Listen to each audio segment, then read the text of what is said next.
नमस्कार, मैं हूं भूपेंद्र पथरिया। आप देख रहे हैं बाईटी मीडिया। मैं हूं इस समय एसआर कोल्ड फर्रुखाबाद में। और सबसे पहले तो आप सभी को दशहरा की हार्दिक शुभकामनाएं।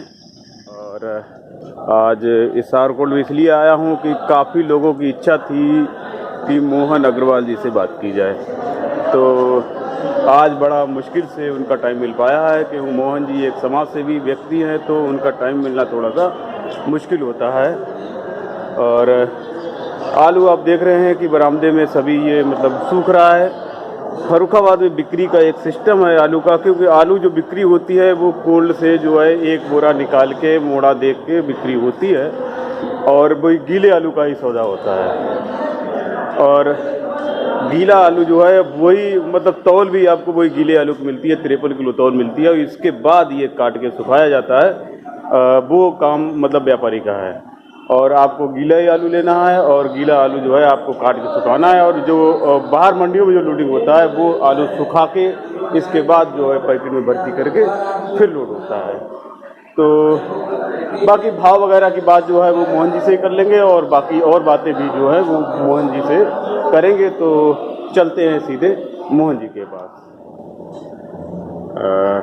हमारे साथ हैं एसआर कोल्ड के मालिक मोहन अग्रवाल जी।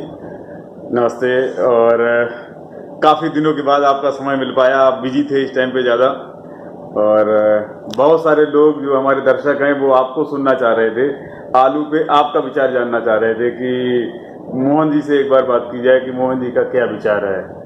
तो इसी संबंध में मैं इस टाइम पे आलू की दशा और दिशा दोनों के बारे में बात करना चाहूँगा थोड़ी सी, जिसपे आप अपना विचार जो है व्यक्त करें। और आपका विचार अपना है, हो सकता है मतलब लोगों से अलग राय रखते हों, वो अलग बात है।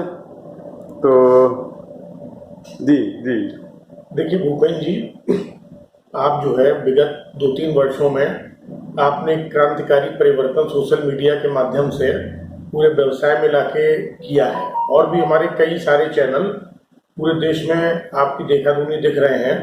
तो इस सब के लिए हम आपको बधाई देते हैं सबसे पहले कि आपने सभी आलू वालों को एक दूसरे से जोड़ने का काम किया जी। कि आज जो है यूट्यूब चैनल के माध्यम से लगभग जो है हम लोगों से ज़्यादा हमारा किसान अपडेट रहता है कि कहाँ क्या भाव चल रहा है। तो इसमें सबसे बड़ी जो है देन आपकी है जी, थैंक यू। जो आपका मुख्य विषय है कि हमें आलू में क्या नजर आ रहा है जी तो देखिए, सबसे पहले मैं आपको ये बताना चाहूँगा कि आलू हम सभी के लिए सिर्फ एक कमोडिटी नहीं है, एक भगवान की तरह है। जो भी आलू वाला है, चाहे वो कृषक हो या आलू का व्यापारी हो या कोल्ड स्टोरेज मालिक हो, वो आलू को लगभग ईश्वर की तरह मानता है, क्योंकि आलू किसी की मर्जी से नहीं चलता है जी। न तो आलू जो है मेरे कहने से तेज होगा, न किसी के कहने से सस्ता होगा। तो हम लोग क्या कि एक निष्पक्ष रूप से जो अपना एक आकलन होता है वो लोगों के सामने रखते हैं, ताकि एक दूसरे की बात से थोड़ा सा लाभ उठा सकें। जैसे कि 2021 था, तो 2021 में सबको लग रहा था कि आलू जो है 300, 350, 400 बिक रहा है, ये बिक्के निपटेगा या बड़ा डाउन जाएगा। लेकिन ईश्वर की आप जो है चमत्कार देखिए कि एक ऐसी बारिश हुई जिसने आलू के भावों को अनाप शनाप तेजी में ला दिया। 400 रुपए वाला आलू 800-700 रुपए बिकने लगा। तो सबसे पहले तो मैं ये कहना चाहूंगा कि आलू का एक अपना खुद का गुणागणित होता है, जो किसी भी गुणागणित को मानता नहीं है, वो अपने हिसाब से चलता है। फिर दूसरी बात आ जाती है कि आलू के भंडारण की, नई फसलों की, इन सब चीजों की। तो जिस तरह से जनवरी, फरवरी और मार्च में आलू के विषय में सभी विशेषज्ञों की, जितने भी हमारे व्यापारी साथी हैं, कोल्ड स्टोरेज मालिक हैं, जिनका पूरे देश में हम लोगों का एक संवाद रहता है सभी से, तो जो आकलन अधिकांशतः लोगों का था, तो वो आकलन सोच से विपरीत निकला। बंगाल को सब ये सोचते थे कि 60%, 65%, 70 के बाहर नहीं जाएगा, तो 50 से 70 के बीच वाले लोग थे। तो वो आंकड़ा एक बड़े स्टेट का गलत निकला। ऐसे ही उत्तर प्रदेश को 75-80% मान रहे थे, वो भी आंकड़ा अंत आते आते गलत निकला। तो जब दो बड़े स्टेट अपने आकलन से विपरीत गए और फिर भी वर्तमान में जो भाव स्टैंड है पूरे उत्तर प्रदेश में 600 रुपए से लेके और 7, 7.5, 8 तक, जहां भी अलग अलग जगह पर अलग अलग गुणवत्ता के हिसाब से। तो मेरे हिसाब से तो इन भावों में आलू आदमी को थोड़ा थोड़ा बेचते रहना चाहिए। आलू को बिल्कुल पकड़कर बैठने का समय हमको नहीं समझ में आता है। अच्छा। और जैसा कि अभी हमने आपसे पूर्व में बोला कि आलू ईश्वर की तरह है, ईश्वर के नियंत्रण में चलता है, तो कहीं अगर कोई प्रकृति कुछ ऐसा उलट पलट कर देती है तो हम लोगों के इस आकलन का कोई मायने नहीं रहता है। प्रकृति जो है उसको तो कोई कंट्रोल नहीं कर सकता है और उनका अपना अलग ही चलता है, तो प्रकृति के हिसाब से कभी भी कुछ भी बदल सकता है। हम सोचे कुछ आज लेकिन कल कुछ हो सकता है। बाकी ये 600 से 750 के जो भाव हैं ये एक सम्मानजनक भाव हैं और इन भावों में आलू को कुछ ना कुछ हर व्यक्ति को, जिसके पास भी आलू, उसको बेचते रहना चाहिए।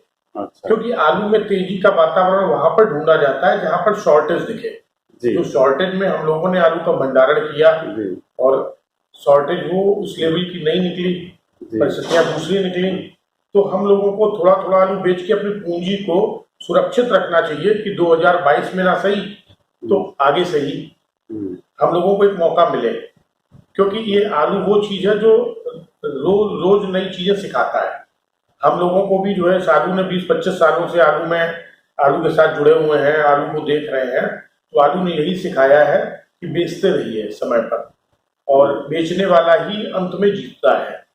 तो थोड़ा सा बिक्री करेंगे तो पूंजी भी सुरक्षित है और अगले साल की तैयारी में भी हर किसान, व्यापारी और कोल्ड वाला जिसके पास भी आलू है वो अगले साल की तैयारी के लिए भी वो खुद को सक्षम बनाना शुरू कर सकता है। जी। तो भंडारण क्या इस बार कुछ मतलब ज्यादा लग रहा है? हमको तो लगता है कि भंडारण सोच से बिल्कुल उलट निकला और उत्तर प्रदेश में भी लास्ट ईयर से ज्यादा आलू है और बंगाल में भी लास्ट ईयर से थोड़ा सा कम आलू है। मतलब ज्यादा कम की जो उम्मीद कर रहे थे वो ज्यादा कम नहीं है? नहीं, कम बिल्कुल नहीं। हाँ, मेरे हिसाब से पूरे देश का आंकड़ा जोड़ा जाए तो आलू लगभग बराबर ही है। जी। और पिछली साल तो निकल गया था आलू, सब जगह बरसात हुई अलग अलग टाइम पे, कभी एक बार पंजाब में बरसात हो गई, तो एक बार गुजरात में बरसात हो गई, तो एक बार उत्तर प्रदेश में बरसात हो गई, तो एक बार बंगाल में बरसात हो गई। बरसात में भी बरसात के वो प्रकृति का खेल था। बरसात के कारण जो नया आलू था वो लेट हुआ जी। साथ ही साथ बरसात के कारण जो आलू समाप्त हुआ वो भी कोल्ड स्टोरेज से जाके दोबारा लगाया गया, तो आलू की खपत दो तरफ से बढ़ी थी जी। तो वो परिस्थितियां तो नेचर के हाथ में होती हैं जी। फिलहाल इन परिस्थितियों में हमारा अपने सभी साथियों से हम तो अपना यही सुझाव देंगे कि थोड़ा थोड़ा बेचते रहिए, रोक के मत बैठिए जी। तो अभी प्रेजेंट टाइम पे क्या भाव चल रहे हैं आलू की अपने फर्रुखाबाद में? फर्रुखाबाद में 600 रुपए से लेके 650-60 रुपए तक के बाजार ख्याति आलू के चल रहे हैं पर पैकेट विद कोल्ड भाड़ा। हाँ, विद कोल्ड भाड़ा। कोल्ड भाड़ा इस बार क्या है? 120 रुपए पैकेट फर्रुखाबाद शहर में कोल्ड भाड़ा है। अच्छा। हाँ, अपनी छोटी छोटी जगह मतलब कमालगंज, जानगंज थोड़ा थोड़ा कुछ 10-5 रुपए का डिफरेंस है। 10-5 रुपए का अंतर हो सकता है हाँ। जगह के हिसाब से। हाँ, 10-5 रुपए कुछ डिफरेंस है। अपनी फर्रुखाबाद में 120 रुपए, शहर में 120 रुपए, 120 रुपए पर पैकेट भाड़ा है। और भाव चल रहा है इस टाइम पे 650 650 रुपए बाजार पकड़ लीजिए, मतलब बीच का बाजार तो 630-40 पकड़ेंगे ख्याति आलू। अच्छा, मतलब बढ़िया आलू 650 रुपए, 60 रुपए, 70 रुपए पैकेट मतलब बिक जा रहा है। ख्याति के अलावा दूसरे कौन से आलू बिक्री इस टाइम पे हो रही है? अभी हमारे स्टोर में तो टोटल आलू ख्याति बिक्री के लिए आ रहा है जी। और थोड़ा बहुत चिप्सोना आया था, वो बिका है 750 रुपए पैकेट। हाँ, हमने भी 1-2 बार लोगों से पूछा तो यही मतलब 700 750 रुपए चिप्सोना। और 37 में बिक रहा है 660 रुपए से 700 रुपए के बीच। 660 से 700 रुपए पैकेट। अपने यहाँ तो पैकेट मतलब 53 किलो प्लस दागी। हाँ, अच्छा, दागी भी काट दिया जाएगा। दागी कट के बाकी उसमें मतलब जो हम लोगों क्या है, हमारे यहाँ हरा और जो भी उसमें दूसरे स्क्रैप वगैरह वाले आलू होते हैं वो वापस नहीं होते जी।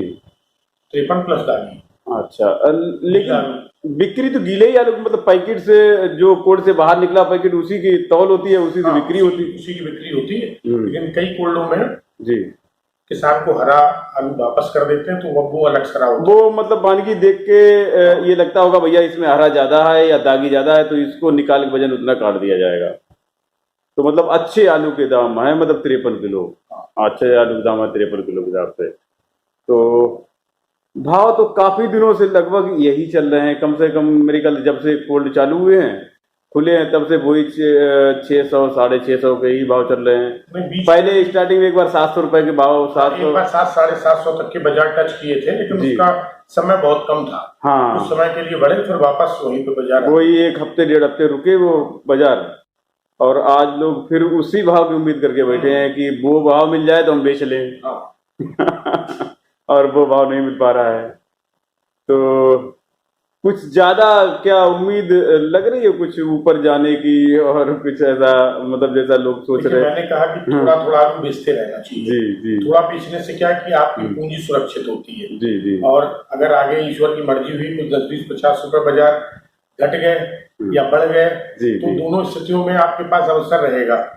बढ़ेंगे तो बढ़े हुए बेचने में, और घटे में तो पीछे बेच चुके हैं, दोनों ही चीजें रहती है। जी जी। तो ये आलू में ठीक तरीका रहता है बेचने का कि कुछ कुछ आलू समय पर बेचते रहे। अच्छा जी। तो ये थे हमारे साथ मोहन जी, और ये आपने सुने विचार मोहन जी के, ये उनके पर्सनल विचार हैं, और हो सकता है आपके विचार थोड़े से कुछ अलग हों। तो इसी के साथ इस वीडियो को समाप्त करते हैं। धन्यवाद।